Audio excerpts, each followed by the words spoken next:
All right, so this guy is ready to go. Dad is gonna start heading to the field just straight across the road at the neighbors. There we go, that's a little nicer. A little nicer grass here too. We actually took the pan and tipped it up a little bit so it throws it back a little more.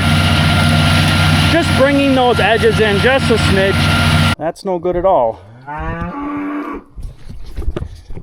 All right, looks like I just changed plans, and he'll probably go pretty easy. He's usually like the first one, just kind of like that. So I don't know if you guys can see that.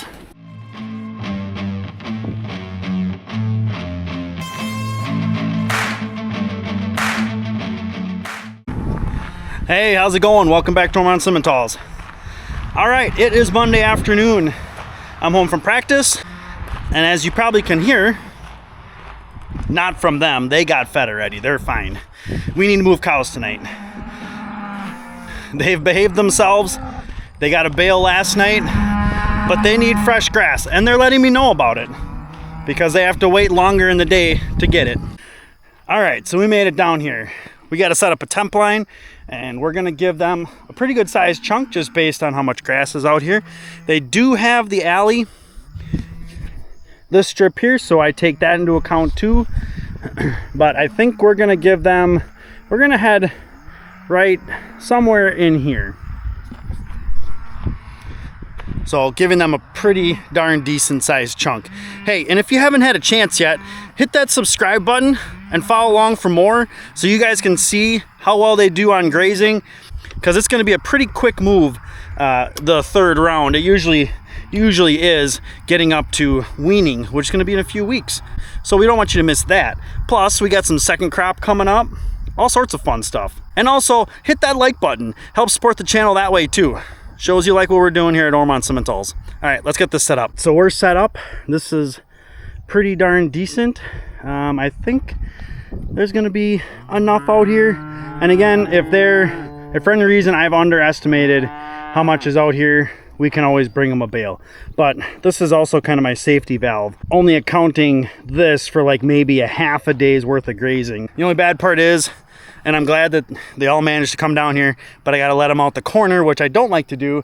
And honestly, I've started to think about it. I'm probably gonna put a gate handle here somewhere come next year, and then that way it's a little bit easier for me.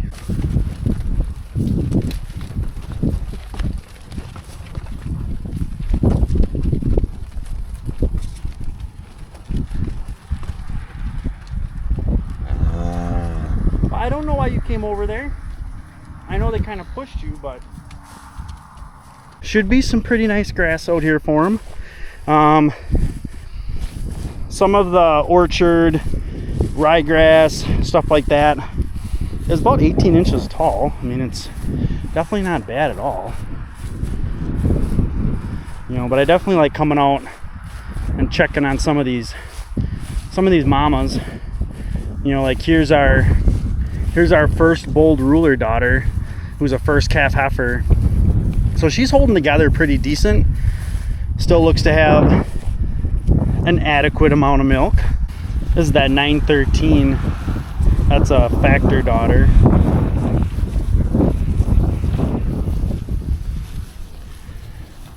I mean, she definitely would be, like, if somebody wouldn't pan out, she would definitely be on the maybe list. Or she would make somebody a really, really nice replacement. When I come out, I always like to go find that 431. Just to make sure she's not losing any condition or nothing like that. That 10's still a really nice purebred. No, that's the 913. That's Photo's daughter right there. Super thick.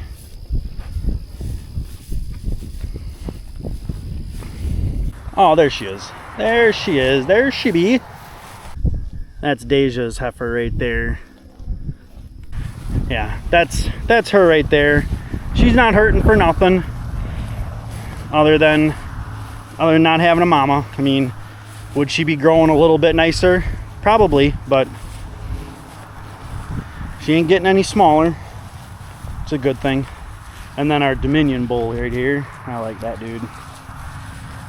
Whitey Gergs' heifer calf. I really like that one. She is going to give Deja's daughter a run for her money.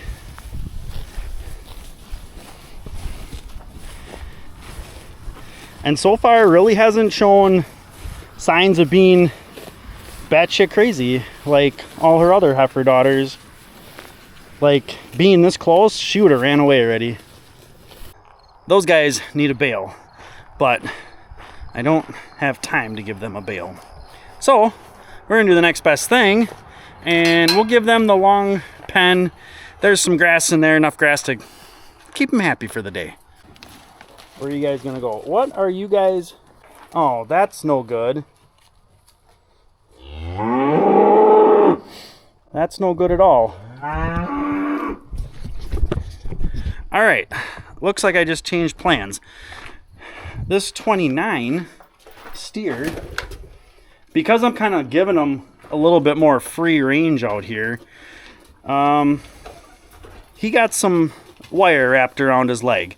Now, it's just smooth wire, so it's not a super huge deal, but I don't want it staying on very long. So, it's a little messy in the barn, but he's got to go in so I can get him in the chute.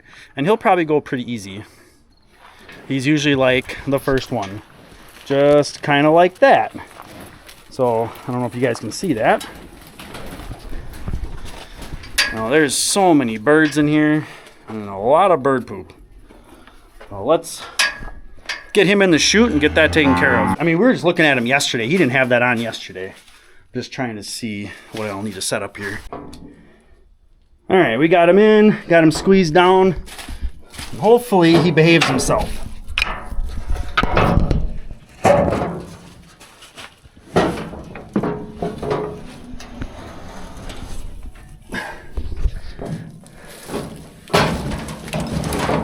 All right.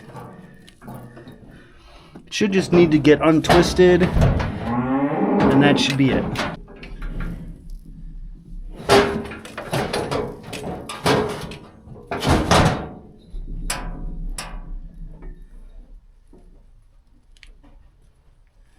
Oh, that's what happened.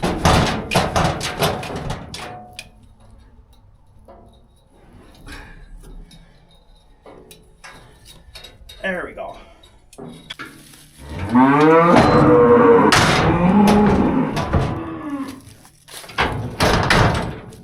I took a half day today because in about an hour I need to head to school and catch a bus for 12:30 because I'm going to Hudson. Yesterday, moved the cows, gave them a pretty generous sized chunk. So they better not scream at me. Hooked up the disc spine last night, and we're gonna go down there, sharpen the knives, grease it up, so Dad can hopefully cut a little second crop this afternoon. So let's get going. All right, so what we're gonna do here, we are going to be using the Milwaukee 18 volt angle grinder, and we're gonna take a needle nose vice grips. And essentially all you're doing is you're setting up the vice grip so you got something to put some force against as you're grinding. And then we'll just go around and they don't need a whole lot. We just kind of clean them up and take the roundness out of them.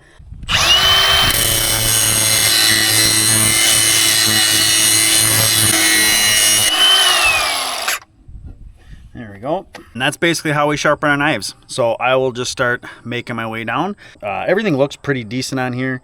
There's a few things that I'll kind of clean up when we start greasing it up. But yeah, let me hit all of these and then we'll start greasing and go from there.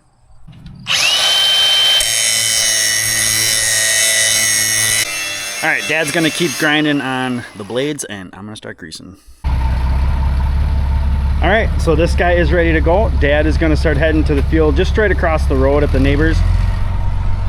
And I'm gonna follow him down there. We just wanna double check how our windrow width is after it cuts and comes through and how it's laying down the swath. Just wanna see how wide that is.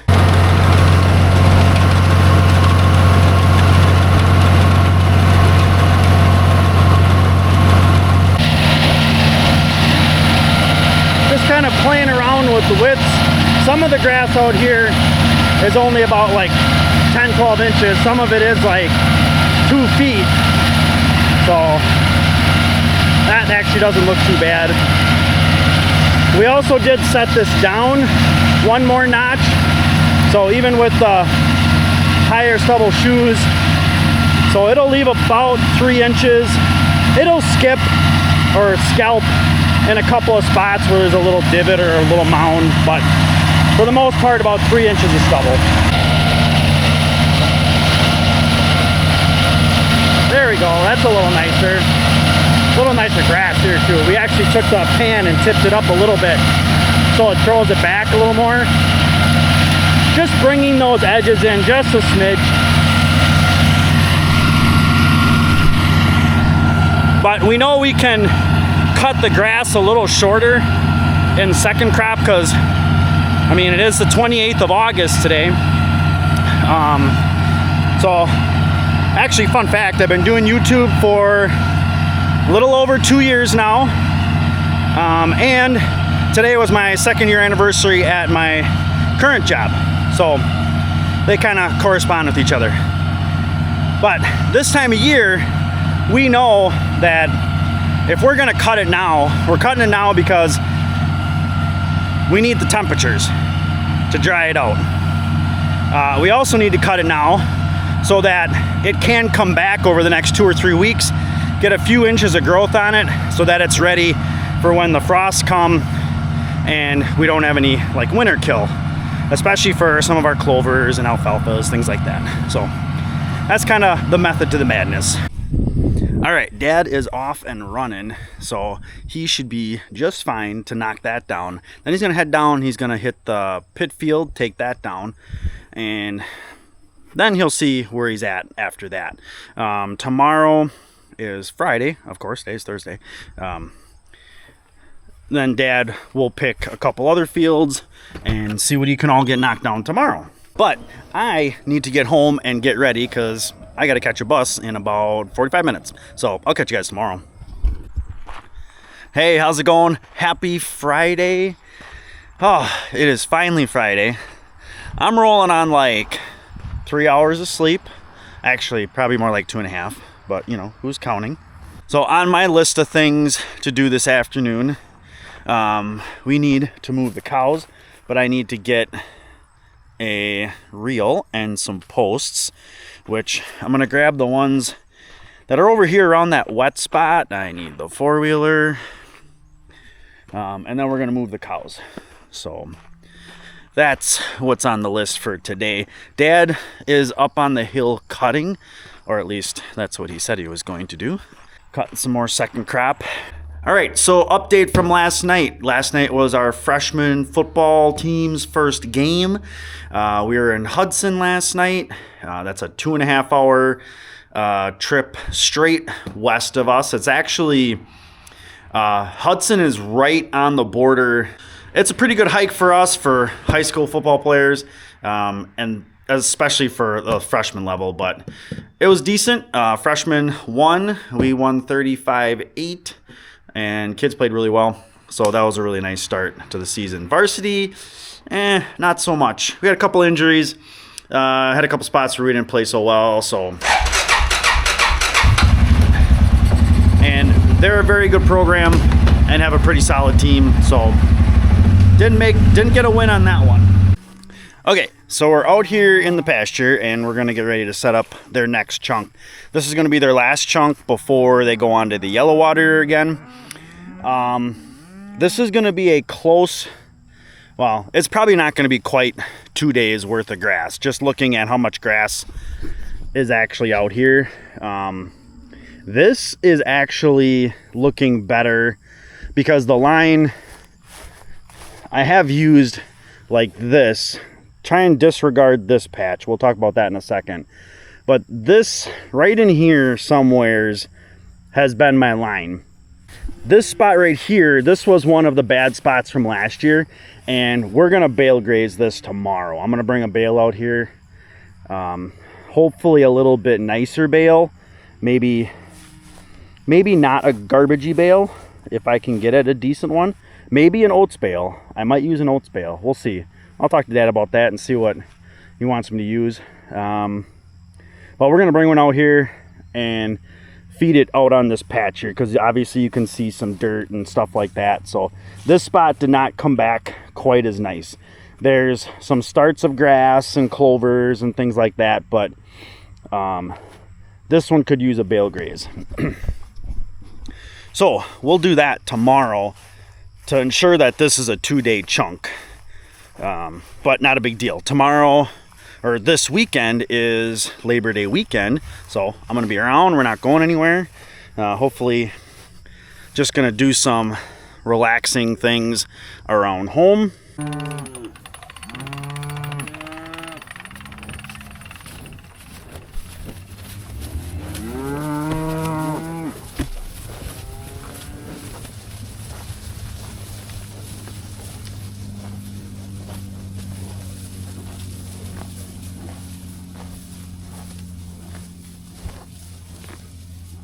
And everybody's got a little bit of fly pressure, but it's not too bad.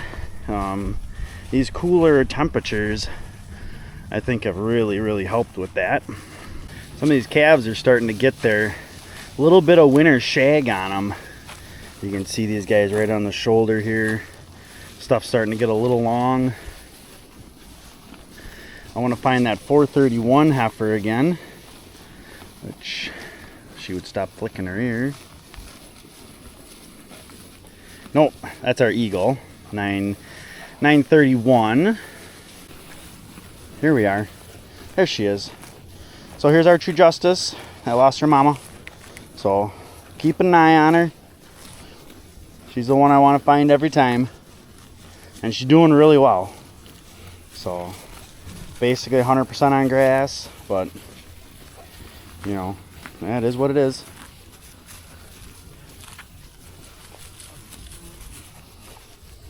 Really nice steer. Definitely curious on what it's going to look like for preg check. And with the losing the two, honestly, kind of puts us into a little bit of a pickle, because you can't cull too many animals. You know, the prices are so good that it's like, all right, if we have any opens, or you know, obviously you want to cull opens unless there's something really special about them. Bold ruler bull, doing really nice. All right, so Dad and I were kind of just going over a bunch of projects and stuff like that that are coming up in the next couple of weeks. He actually made a call on these SI feeders and how much they want for them, but unfortunately, like, the place where they're actually made is like, it's an hour and a half south of us, but they're like $2,200 for a 16-footer. They don't make the sizes we have anymore, but they still make the same style. And the guy who's going to combine our oats, he looked at our oats today. He did say it looked like they could be combined as far as like how good they are and how clean and all that stuff. You know, sometimes if there's a lot of weeds and stuff like that, they might just say cut it and bale it. So that'll probably happen pretty soon. Yeah, and then it's trying to get our second crop done, get ready for chopping. So there's a lot of stuff going to happen in the next month. So you can only do it one project at a time. That's the way it goes. But yep, short and sweet for you guys this week. Not for me, but for you guys. Hope you guys liked the video. Please hit that thumbs up button. As always, help support the channel. And of course, if you got any questions or just want to say hi, please leave them in the comments. And don't forget to subscribe. Help us get to our goal of 2,000 subs. And as always, thanks for coming along.